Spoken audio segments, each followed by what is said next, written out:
13 pour moi, ça représente 13. 1 plus 3, 4. Tu peux le diviser. Tu peux pas le diviser. Tu peux le multiplier.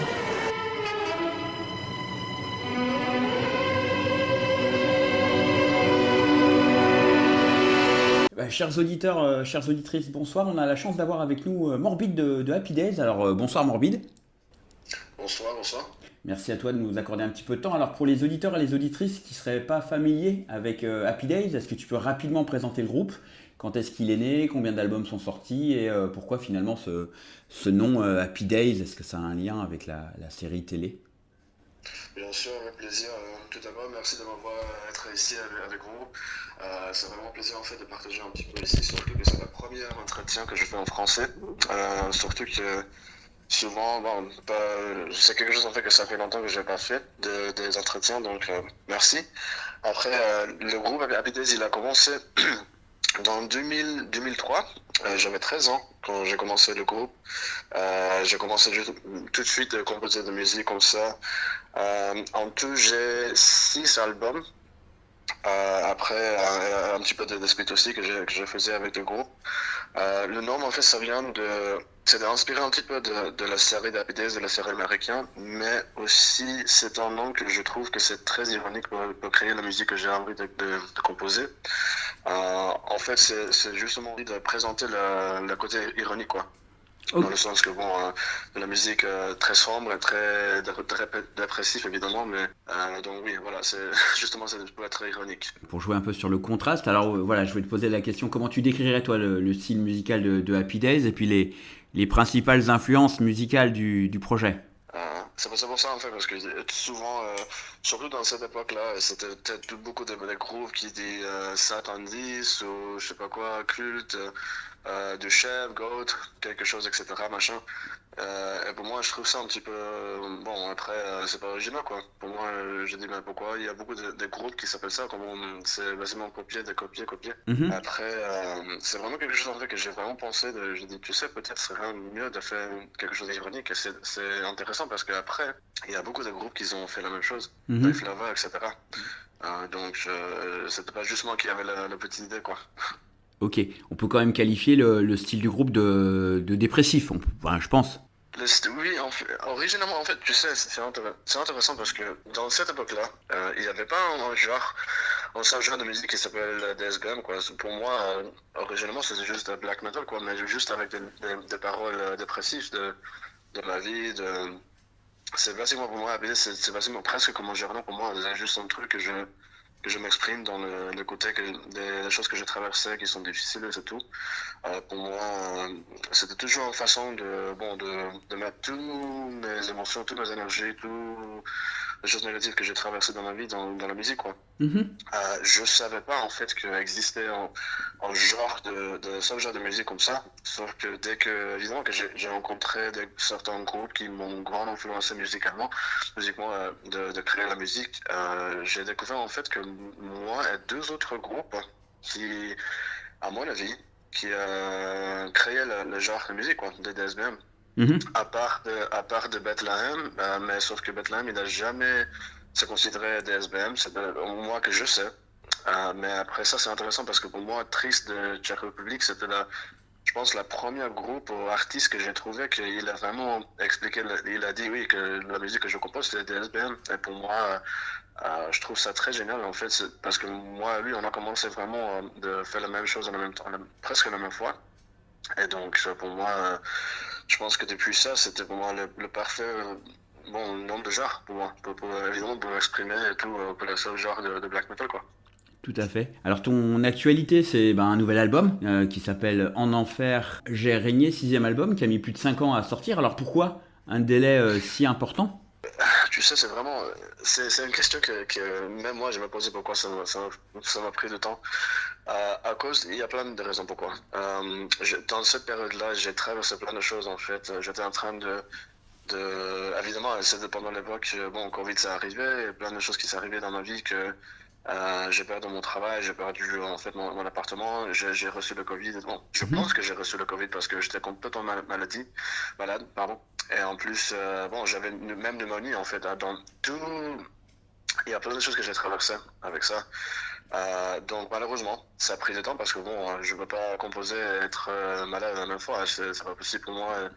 Donc il avait plein de problèmes qui sont posés sur ma vie, donc évidemment j'avais besoin de l'attendre. Mais à la même fois, pour moi, j'avais pas envie de nécessairement de dépêcher en fait le sortie de l'album parce que j'avais envie que cet album ce soit très spécial parce que c'était le premier album que je fais avec quelqu'un qui fait bien le mastering quoi de la musique, qui sait évidemment qui sait enregistrer les choses. J'avais vraiment envie que l'album ce soit très spécial. Et j'avais pas envie en fait de juste enregistrer un album juste pour enregistrer un album. J'avais envie que ce soit spécial et qu'il y a certaines choses en fait que ça change le son de Happy Days depuis la dernière jusqu'à maintenant. En plus, bon, j'avais plein de choses j'avais plein d'idées et j'ai décidé de même changer un petit peu le style de Happy Days. Évidemment avoir le backer c'est DSPM mais avec des éléments bon, de classique, de néoclassique, quoi, tu sais, comme des influences avec le piano et le violon et tout ça. Pour moi, c'est très important d'avoir ça parce que, croyez-moi ou pas, mais Happy Days, une grande influence, c'est la musique classique, quoi. Beethoven, etc. En fait, c'est grâce à ça que j'ai commencé à composer. C'est vraiment quelque chose qui m'a influencé musiquement. Mais par contre, c'est pour ça en fait que ça a pris près de 5 ans, 6 ans, parce que malheureusement, j'étais en train de changer de lieu, changer des choses. En plus, j'ai commencé à expérimenter un petit peu avec le piano, plus et de différents de sons. Je suis quelqu'un de perfectionniste, quoi. Si je suis pas du tout, si je suis pas complètement satisfait avec la chanson ou les choses que je fais, je veux complètement supprimer ou efface complètement et je recommence à nouveau. Je suis comme ça. C'est bien d'être perfectionniste. Alors sur l'album, est-ce que tu fais tout seul ou est-ce que tu as des musiciens avec toi qui t'ont accompagné en studio? Ah oui, non, non, pas de souci. En fait, c'est intéressant parce que normalement, je fais tout seul, normalement.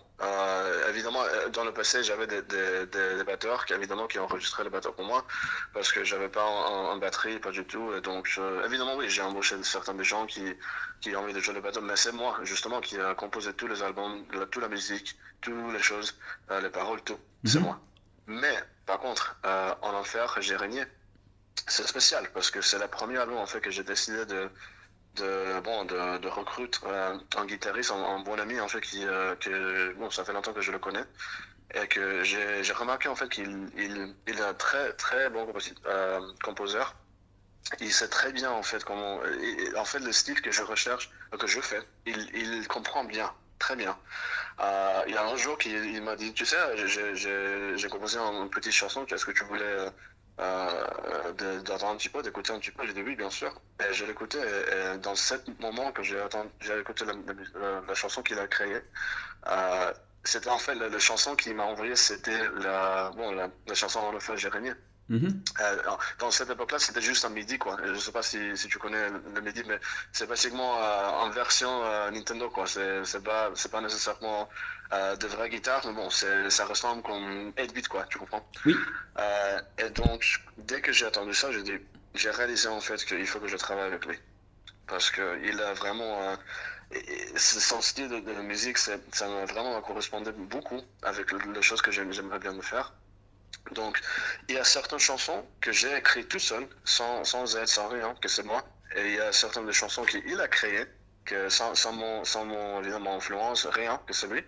Et il y a certaines des chansons qu'on a écrites ensemble. Par exemple, le titre de l'album. Enfin, techniquement, il a écrit presque tous, mais j'ai écrit évidemment certains des endroits, certaines parts de guitare, j'ai écrit. Bon, c'est vraiment la première chanson qu'on a travaillé ensemble. Et c'est justement pour ça que j'ai réalisé qu'il faut que peut-être je travaille avec les gens parce qu'ils ont de bonnes idées aussi. Pas juste moi. Et je trouve ça génial en fait. Et vraiment, j'étais très fier de cet album et je suis très fier. Écoute, on parle de l'album depuis un petit moment, on va en écouter un morceau. Alors j'ai choisi de commencer par le morceau Hollow et je te laisse peut-être le présenter puisque tu le connais bien mieux que moi. En fait, j'ai un vocaliste qui a chanté en fait dans cette chanson, que c'était Holly Fox, elle avait envie évidemment de chanter dans la chanson. En plus, elle a composé les paroles aussi, donc je lui donne tous les crédits à ça. Et en fait, c'est une chanson que j'ai composée moi-même, que c'est tout seul, que j'ai composé toute la musique. Tu fais le choix d'utiliser 3 langues différentes sur cet album-là pour les textes, le français, l'anglais et le latin. Pourquoi finalement tu utilises ces 3 langues et comment tu fais pour choisir la langue utilisée pour chaque morceau? C'est une question très personnelle que je vais répondre, mais en général, j'ai toujours adoré les langues. J'étais très passionné par les langues. Pour moi, je trouve ça génial quand je peux parler en langue avec les gens parce que tu peux connecter avec les gens. Ça a ouvert beaucoup de portes aussi. Pour moi, je trouve ça génial. Et toujours, j'avais envie d'apprendre des langues. Évidemment, quand j'ai commencé avec Happy Days, j'ai commencé avec un petit peu de Norvège, un petit peu de suédois et tout ça. Mhm, Parce que bon, on peut pas payer hommage évidemment à les originaux qui a composé le black metal. mhm. Mais toujours, le français, c'était toujours une langue qui m'a toujours attiré. Je sais pas pourquoi, mais c'est vraiment spécial pour moi que c'est ma langue préférée de tous les langues que je parle. En fait, c'est ma langue préférée que je parle. Et c'est vraiment, et j'avais envie de toute façon de faire un album avec, évidemment, avec la langue, parce que pour moi, je trouve que la langue française, surtout quand les gens chantent, crient et tout, pour moi, tu peux sentir les émotions. Et c'est Mhm. ça, en fait, que justement, que j'avais envie de montrer à les gens aussi. Et je suis un grand fan de la musique de Black Metal de France et tout. Pour moi, c'était toujours le cas. Ouais. Avec le latin, comme d'habitude, pour moi, j'adore les langues. Et pour moi, le latin, c'est quelque chose de spécial aussi parce que c'est une langue très, très vieille. Et en plus, il y a plein de. Pour moi, pour le latin, au moins pour le latin, pour l'album, j'avais envie de toucher dans cette période-là, tu sais, de les romans et tout ça, de Mhm. l'invasion. Et pour moi, c'était vraiment une grande inspiration pour l'album. Dans le sens que c'est vraiment quelque chose qui m'a touché dans ma vie. Évidemment, l'album, ça part plus que ça. Évidemment, c'est plus personnel. Mais bon, je laisse les gens de, de voir qu'est-ce qu'ils peuvent comprendre. Parce qu'évidemment, il y a, entre les phrases et tout, évidemment, il y a des phrases personnelles de moi, de ma vie. Mhm. Donc, évidemment, je vais laisser les gens d'essayer de trouver, de découvrir s'ils ne comprennent pas. Mais bon, j'ai toujours été obsédé par les langues. C'est pour ça. Très bien. Alors l'album sort en support physique chez Thalheim Records, un label autrichien. Comment s'est construit la collaboration avec ce label et puis qu'est-ce que tu attends de leur travail? Le label, en fait, il m'a envoyé un message, il m'a expliqué que, bon, il s'est présenté. Il était toujours un grand fan de Happy Days. Dans cette période, je pense que j'avais pas un label sur mon compte, mais je sais que j'ai recherché pour plus longtemps. Et en plus, le label Talam, il était toujours à mon côté, même avant qu'il était toujours un grand fan. Et pour moi, je trouve ça génial. À mon avis, c'est une des meilleures labels que j'ai travaillé avec parce que il est vraiment pour le groupe. Il est pas juste quelqu'un qui juste fait un label juste pour gagner un petit peu d'argent à côté. Non, il est vraiment quelqu'un passionné par rapport aux choses qu'il fait. Et la qualité qu'il fait, c'est top qualité. Il est vraiment sympa, le monsieur. Il est très humain. Et il m'a contacté, il m'a simplement m'a demandé hey, est-ce que je peux vous demander de m'envoyer un contrat, comme ça on peut peut-être commencer. On a discuté un petit peu. Il m'a expliqué comment ça fonctionne parce que dans cette période, pour moi, c'est un grand label, évidemment, je ne savais pas tout comment ça fonctionne tout. Mais il est vraiment quelqu'un il est très sympa, il est vraiment très génial et c'est quelqu'un que je suis très reconnaissant parce que il m'a vraiment, c'est grâce à lui en fait et son label que ABDS a commencé à grandir de plus en plus. Pour moi, donc je suis très fier d'être partie de son label. Happy Days, ça existe à peu près depuis 20 ans. Si tu as un moment, le meilleur moment que tu as vécu avec Happy Days en tant que musicien, et peut-être même après l'autre, le pire moment que tu as pu rencontrer si tu arrives à extraire comme ça des moments, des temps forts, temps faibles dans la carrière de Happy Days. Il y a Ouais.